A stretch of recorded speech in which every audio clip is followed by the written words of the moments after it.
Lunox jungle. Ladies and gentlemen, welcome to Aura versus TODAK Game 2. Oh my god. And Rival is actually going to be on the Barats. I thought the Barats would go to the XP lane to go face off against the Paquito. But alright, now, how will Lunox farm in the jungle? How will she clear in the jungle? Yum's already putting on some pressure towards high. We can already see. But fun fact about this Lunox, oh my god, they're gonna go for it right now. Red Tree comes in from high. Yum's gonna be taken down. First blood over to the Lunox jungle already. Aura striking first. I can't believe this, man. I really can't, right? Wow. The Cosmic Vision is really good. I mean, I know it's... How do I put this one? Because the range of Farsha, I think it's going to be outranging the Lunox, but it depends on the gameplay coming from high. Is he going to be using the Brilliance of Order for aggressive movement, or for offensive one, or defensive one? Because if he's using that one to stop the movement coming from Farsha, and that Fluffy need to work really well to try to stop the movement for the Farsha. But if it's not, it's gonna be very happy because Lunox needs to play a very snowballing early game. If it's not snowballing, it's over. Oh, alright. Moon there gonna be caught, forced to flicker out. I personally disagree. Like Lunox, right? Yeah. I think Lunox can scale to the late game too, though. Like, if we play the early game, the snowball definitely is an optimal route for Aura. They would want to get that early game and to secure neutral objectives, but even if they play it late, they have Claude, they have a Lunox. Yeah. I think it'll be pretty solid too. And considering this composition from TODAK, I think it actually might be better for Aura later on. Depends though, it really depends on the execution. I think in the late game, both Beatrix and Farsa can equalize the pressure from the Lunox and Claude, but we'll see here. High looking for the first neutral objective of the game, has the damage to chain it with his Retribution. Cold Ultra placed in, it's not gonna be High nor Rival, it's Moon who somehow gets it with a Feather Airstrike. Cold Ultra placed down will mean that the silence comes in, and that's gonna be the damage coming in off Facehugger. High looking for the Shred. Will not be able to find it. It is TODAK once again with a kill and a turtle in the early stage. Yeah, he is unable to use the Retribution because he is on the Brilliance Order mode. So it does make sense with TODAK able to steal over the turtle. I do get the perspective of the Lunox playing for the late game, which is gonna deal tons of damage. But he is a jungler here. So if he's unable to do something, he is going to be able to deal a lot of damage for the late game, but initiation not going to be that easy because we know that actually, right, the Godiva almost getting caught. Feather Airstrike as well, Godiva's going to fall! A good snipe by Moon, he's looking for one more. Kabuki now might just fall to the Soul Blooms, but not enough. Yum's going to be pulled back, but it's not enough from Aura Fire to look for a trade. It's a disaster once again in the early game. Level up your coin farming skills, just like Chiku right now, because he's truly leveled up with HSBC. You guys can go and do the same. He is showing off a lot with the level up of the coin farming here, and also showing off the unrivaled gaming experience with the Samsung Galaxy Z Fold 4 5G here. Rival. I mean, like, Rival gonna be the main character, I think, for this one, to be able to Detonal's welcome to everyone from Aura Fire to the TODAK family here, while the Paquito needs to do tons of things to stop Moon, to stop Chiku, to stop what? Momo as well. Like, tons of things can happen, but Kabuki, for the late game with the Cloud blazing duet, Battle Mirror Image in an out for war, it's gonna be better for the side of Aura later on, but Yums just giving so much pressure to the side of Aura. Okay, Retribution comes in this time, doing a blast on towards Rival, who's able to pop in that as a welcome. Yums going into the back line, the Cold Ultra placed in, a good disengage by Moon, and it's just clean by TODAK to get out. Aura Fire are able to finally secure a neutral objective though in this game. Yeah, while in the top lane, we are seeing the Momo here doing a really good job by forcing the turret in the top lane to be down, taking all of the gold shield turret, taking the turret down, and now TODAK is leading by 600, going to 700. It's not too huge for the 5 minutes. Nope. It's almost the same for both of them, because I think like Kabuki is also like having a really good condition with the item and also the farming situation for himself. So I think it's a very good stage. Well, Chico is already finishing off the Blade of Despair in the 5 minutes, which is gonna deal tons of damage to the side of Aura. So right now, from the Kabuki, only finishing off over the Demon Hunter's Sword and maybe going for the Golden Staff or maybe Endless Battle. I'm not really sure. Endless Battle is not really popular for the marksman anymore. Well, for the good Diva, more into the defensive. Okay, Hai is going for the Lightning Transient, classic combo over the Lunox. Clock of Destiny, Lightning Transient. Later on, after Divine Glaive, I think like everyone from TODAK will be easily dissolved by this Lunox. Kabuki, though, jumps in with a Blazing Duet, going to be cancelled out by the Circling Eagle, but there you go. Kabuki jumps out. Death is welcome, unable to find Kabuki. Going to be able to find Godiva, though, as he's going to be stunned down. Chiku picks up the kill. Aura traded for a turret up top. 1 for 1 currently, but it's actually a 2 for 1, as TODAK are able to find a kill as well on to Godiva. Now in the mid lane, Facehugger is looking for a play. Fluffy jumps in for the knockout strike, but isn't able to land it on Yums, who's just absolutely an annoying player for Aura right now. Yums has just been enabling a lot of those rotations, and it has been so on point with the Circling Eagle, baiting so many resources away before Aura Fire can even start the fight. Yeah, and now Radiant Armor. That is the answer for Lunox. Whenever you fight against Lunox, go for that Radiant Armor and you will be able to hold up all of the damage from the magical point. That's why he needs over the Divine Glaive, but Circling Eagle again tried to opening up. But the defensive Blazing Brilliance of Order, it's just like giving so much information to the TODAK.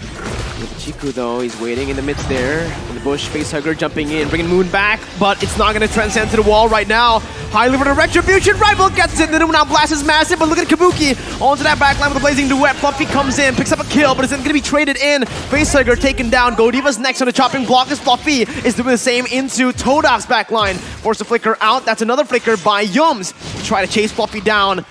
2 heavy left punches from Fluffy. He's looking for more. Golden Staff finally built by Kabuki.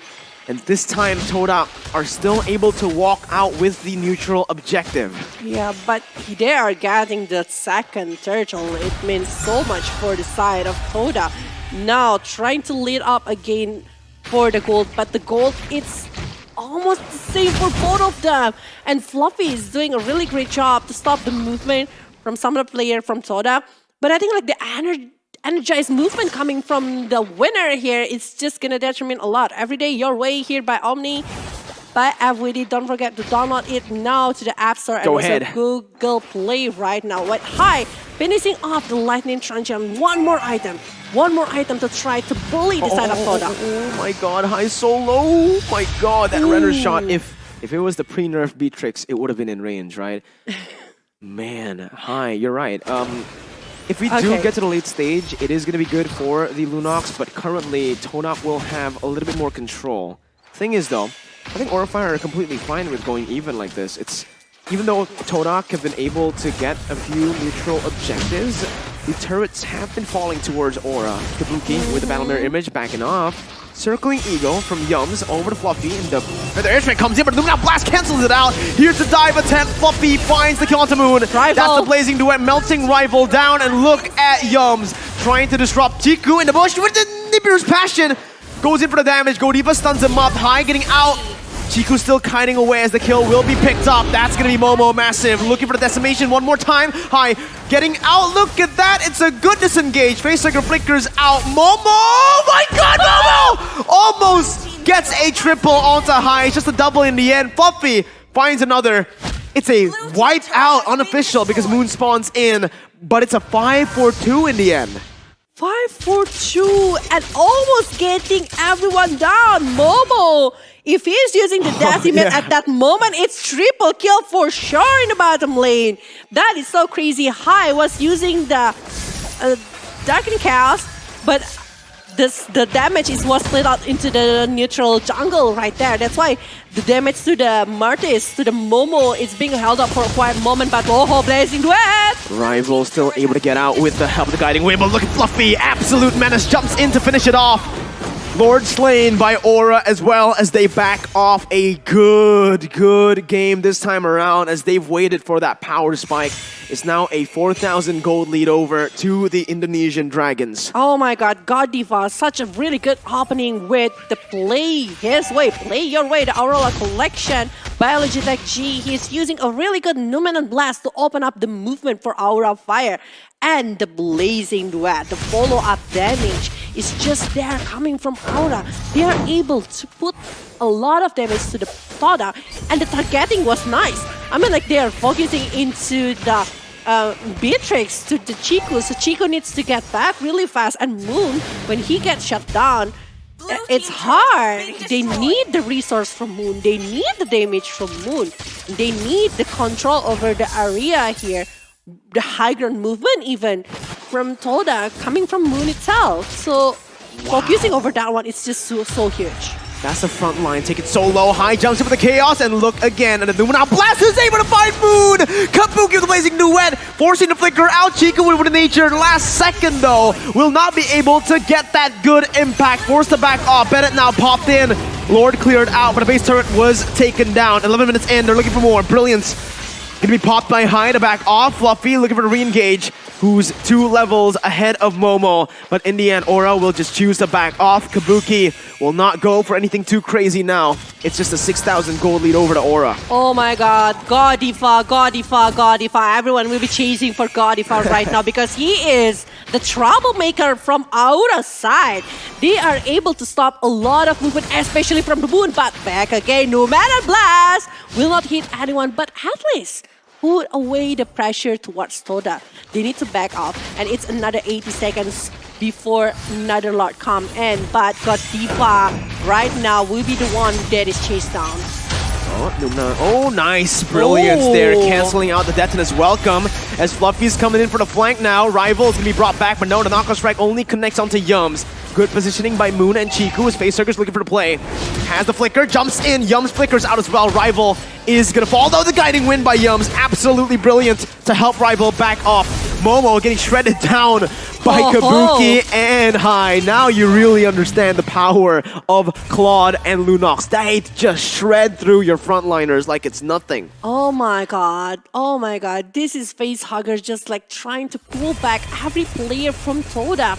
Even from Rival. Rival, whenever... Now, High have the power with a Divine Glaive on his hand.